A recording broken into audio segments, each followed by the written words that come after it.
Please be seated.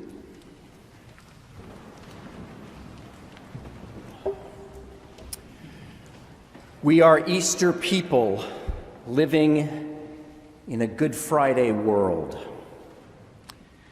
That's a message from Michael's sermon last week that is still resonating with me. We are an Easter people living in a Good Friday world. It's remaining with me for a lot of reasons, but it particularly made me hear our Acts reading today with the martyrdom of Stephen in a slightly different way. Stephen is one of those pivotal characters who isn't around for very long, but who sends the main storyline off in a completely different direction. At this point in the story, we've barely even met Stephen. In the previous chapter, he's one of the 7 deacons who are appointed by the apostles to distribute food and aid to the poorer members of the community. And then in this chapter, he's taken out and stoned.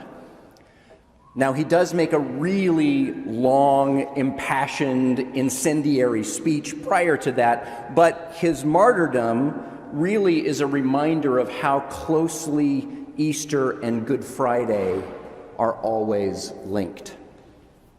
And that living as a Christian and practicing your faith and actually growing in your faith is at times not easy and will at times certainly be uncomfortable and may even in extreme cases be quite dangerous. And the church likes to make this point in some subtle and some not so subtle ways. Very often when there's a peak experience in our liturgy or in the sequence of our Bible readings, something kind of terrible happens right after it. I'll give you an example. I'm going to sing the first line of a very well-known song, and I want you to sing the next line after me, okay? Good King Wenceslas looked out. Right, the Feast of Stephen. That's this Stephen that we're talking about. And when is the Feast of Stephen? Boxing Day, right. The snow lay round about deep and crisp and even, right? So it's December 26th. It's the day after Christmas. The day after we celebrate the Nativity, the incarnation, the miracle of God coming to literally be one of us. The very next day, the church wants us to remember Stephen, the first martyr. Here's another example. I don't think this happens too much anymore, but it used to be common practice that when people were being confirmed, the bishop would lay hands on them, say a prayer, and then smack you on the cheek or on the arm. When I was confirmed, the bishop actually, who may have been old enough to be a deacon with Stephen, as far as I know, he actually grabbed the back of my head and pressed his episcopal ring into my forehead. The slap maybe is some kind of a holdover from medieval knighthood. That's one theory. But mostly it was explained as that bishops did this as a reminder that you needed to not only be willing to suffer for your faith, but that some suffering was inevitable. I am not in any way advocating a return to that particular practice.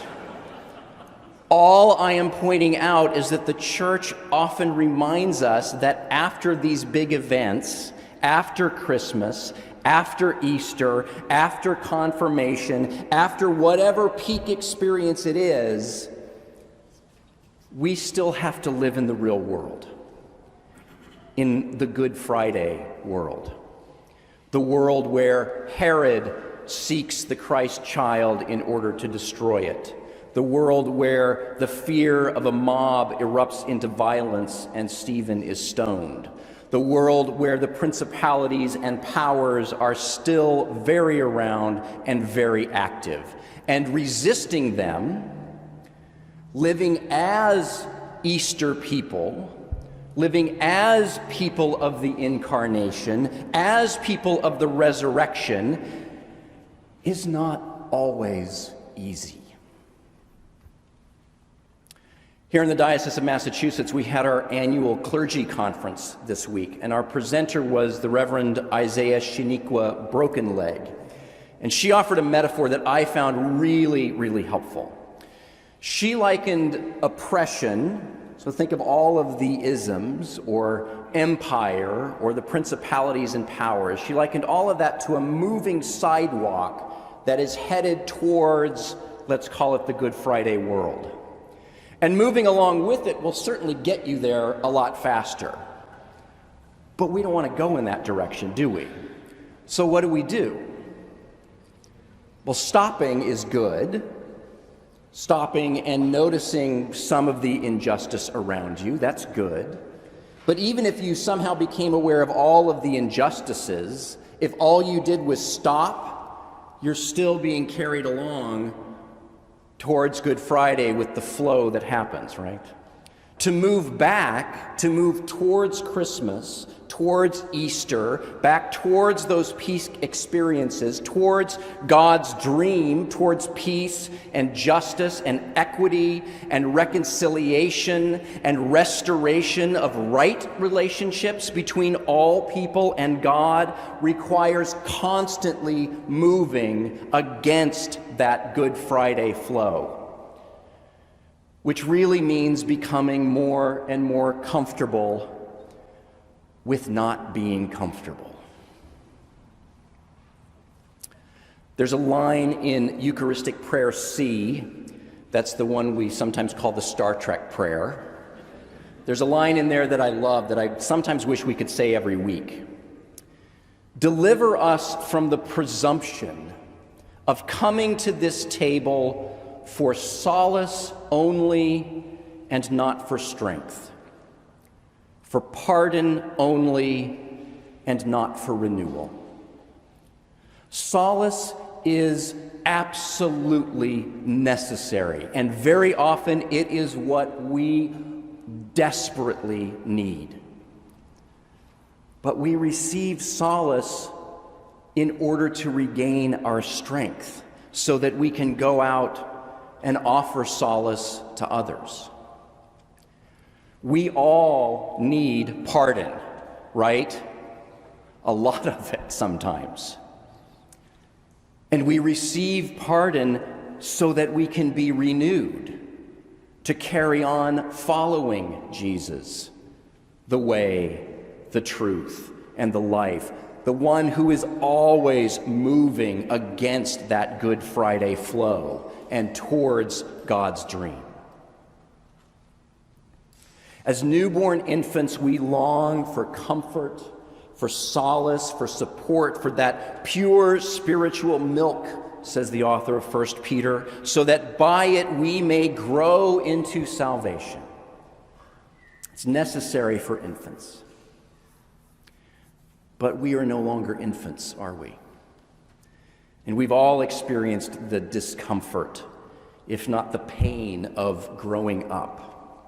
And we all know that growth requires both solace and discomfort, both exertion and rest, both some pain and lots of pardon. So today, let us be reminded that the pull towards Good Friday is ever present. And let us be dedicated, therefore, to strengthening and supporting one another in moving against that flow and following Jesus towards those dwelling places that God has established and dreams of for all of us. Amen.